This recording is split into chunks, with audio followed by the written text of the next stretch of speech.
आज हम इस वीडियो के अंदर सीखेंगे कि मानव नेत्र की संरचना और मानव नेत्र की संरचना में क्या क्या भाग होते हैं और उनके क्या क्या कार्य होते हैं। मानव नेत्र हम जानते हैं हमारे शरीर का बहुत ही महत्वपूर्ण अंग है।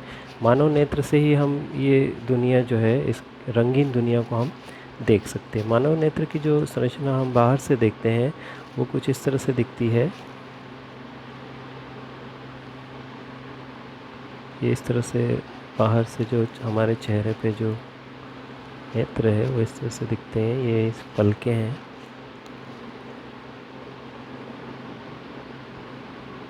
ठीक है, और ये गोलाकार जो भाग होता है ये अंदर की ओर ये रक्तक पटल होता है। यहाँ पे ये जो सफ़ेद रंग का जो भाग होता है इसको हम दृढ़ पटल बोलते हैं, दृढ़ पटल कहते हैं। इसके बाद बीच में एक स्पॉट होता है जिसको हम पुतली कहते हैं। और जो रंगीन भाग जो होता है, ये रंगीन भाग जो बाहर की ओर दिखता है, ये रंगीन भाग, इसको हम पारितारिका कहते हैं। परितारिका, परितारिका, या फिर हम इसको आइरिस कहते हैं इंग्लिश के अंदर। ठीक है, तो इस तरह से ये बाहरी संरचना है नेत्र की। अब हम इसकी आंतरिक संरचना का अध्ययन करेंगे। ठीक है, आंतरिक संरचना में 3 परतें होती हैं। मैं आपको बताता हूँ बनाकर। ये मध्य भाग है जिसको हम रक्तक पटल कहते हैं। ठीक है, ये बिल्कुल गोलाकार होता है। आई नेत्र गोलक जो है बिल्कुल गोलाकार होता है। ठीक है, तो ये जो मध्यम लेयर है जो मैंने यहाँ पर बनाई है, और इस तरह की नेत्र के अंदर 3 लेयर होती है। ये तो मध्यम लेयर है जिसको हम रक्तक पटल कहते हैं। ठीक है, रक्तक पटल, और रक्तक पटल के बाहर की ओर, मतलब सबसे बाहर वाला जो पटल होता है इसको हम बोलते हैं दृढ़ पटल। ये दृढ़ पटल जो होता है कठोर होता है। ये दृढ़ पटल जो यहाँ पर मैंने लिखा हुआ है यही दृढ़ पटल है। ठीक है, तो ये कठोर भाग होता है, अपारदर्शी होता है, और ये आँख की मतलब नेत्र की रक्षा करता है। रक्तक पटल जो है इसमें रक्त नलिकाएँ भी होती हैं, और ये बिल्कुल अंदर वाला जो तीसरी परत है जिसको हम बोलते हैं दृष्टि पटल। तो इस दृष्टि पटल को ऑक्सीजन और जो ज़रूरी पोषक तत्व उपलब्ध कराता है। मतलब रक्तक पटल जो अंदर वाली जो परत है जिसको हम दृष्टि पटल कहते हैं, तो दृष्टि पटल का पोषण करता है। तो बहुत ही महत्वपूर्ण पार्ट है ये रक्तक पटल। आगे की ओर वाला जो भाग होता है इसको हम कॉर्निया कहते हैं। तो कॉर्निया को कुछ हम इस तरह से बनाएंगे। ठीक है, तो ये क्या हो गया हमारा कॉर्निया। उसके बाद अंदर की ओर हम आते हैं, तो ये जो बाहर ये परितरिका जो है, ये क्या है, परितरिका है। परितरिका के मध्य में ये भाग जो है पुतली होती है। तो ये तो हो गया परितरिका,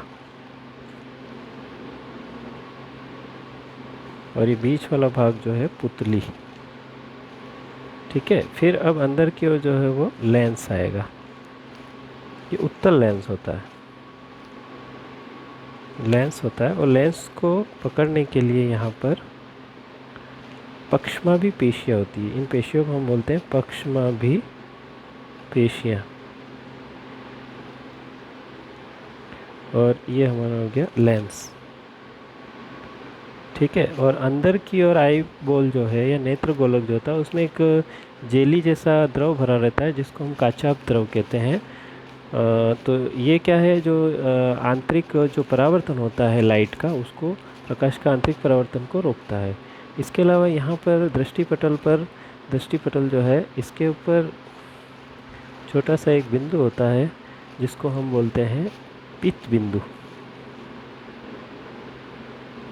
ठीक है, ये पित्त बिंदु पे जो है वो जो प्रकाश संवेदी कोशिकाएं होती हैं, और इस प्रकाश संवेदी कोशिकाओं की वजह से दृष्टि पटल पर पित्त बिंदु एक ऐसा भाग होता है जहाँ पर बिल्कुल क्लियर एक साफ इमेज जो है वो साफ प्रतिबिंब बनता है। यहाँ पर प्रतिबिंब जो है बिल्कुल क्लियर दिखता है हमको, यहाँ पर बनने वाला प्रतिबिंब। इसके बाद यहाँ पर एक बिंदु और होता है जिसको हम अंध बिंदु कहते हैं। अंध बिंदु जो होता है, यहाँ से दृक तंत्रिकाएँ मस्तिष्क की ओर जाती है। ये दृक तंत्रिकाएँ, दृक तंत्रिका, ये दृक तंत्रिका कहाँ पे जाती है? मस्तिष्क में। तो जो प्रतिबिंब जो बनता है दृष्टि पटल पे, इसकी सूचना को दृक तंत्रिका मस्तिष्क तक पहुंचाती है। अंत बिंदु पर प्रकाश संवेदी कोशिकाएं अनुपस्थित होती है, इसलिए यहाँ पर कोई भी प्रतिबिंब जो है बनता वो दिखाई नहीं देता है। पीत बिंदु पर जो है वो सबसे क्लियर जो प्रतिबिंब जो है, साफ प्रतिबिंब जो है इस पीत बिंदु पर बनता है, जिसको हम देख सकते हैं। और काचाभ द्रव, ये काचाभ द्रव हो गया। अब बाहर की ओर हम देखते हैं कॉर्निया। कॉर्निया से क्या प्रकाश अंदर प्रवेश करता है, और ये प्रकाश नेत्र का पारदर्शी भाग है। ये पारदर्शी भाग है, इससे प्रकाश अंदर प्रवेश करेगा। प्रवेश करने के बाद यहाँ पर जो है वो जलीय द्रव होता है। ये द्रव क्या होता है? नेत्र की सुरक्षा करता है। इसके बाद परितारिका आता है। तो परितारिका क्या है कि सिकुड़ता है और शिथिल होता है, जिससे पुतली का आकार जो है वो छोटा बड़ा होता है। जब हम अंधेरे में होते हैं या कम प्रकाश में होते हैं तो पुतली का आकार छोटा होता है और बड़ा होता है। पुतली का आकार अंधेरे में बड़ा होता है, और जब हम बाहर मतलब तेज प्रकाश में जब जाते हैं तो पुतली का आकार छोटा हो जाता है। और पुतली के आकार को छोटा बड़ा कौन करता है? परितारिका। परितारिका पुतली के आकार को छोटा कर देती है जब हम बाहर तेज प्रकाश में होते हैं, और इसको बड़ा कर देती है जब हम कम प्रकाश में होते हैं। ठीक है, कम प्रकाश में ये पुतली बड़ी क्यों होती है? ताकि इसका आकार बड़ा हो और ज़्यादा से ज़्यादा प्रकाश अंदर प्रवेश कर सके और हम आसानी से देख सकें। इसके बाद लेंस होता है। लेंस पक्षमाभी पेशियाँ जो है, लेंस की जो फोकस दूरी जो होती है उसको कम ज़्यादा करती, ताकि हम अलग अलग जो दूरी पर कोई भी वस्तु स्थित है तो उसकी के प्रतिबिंब को, साफ प्रतिबिंब जो है वो हम देख सकें। तो पक्षमाभी पेशियाँ क्या करती है? लेंस के आकार को छोटा बड़ा करती है। इसको पतला भी कर सकती है, इसको मोटा भी कर सकती है। ठीक है, तो इस तरह से जो है वो ये नेत्र की संरचना है।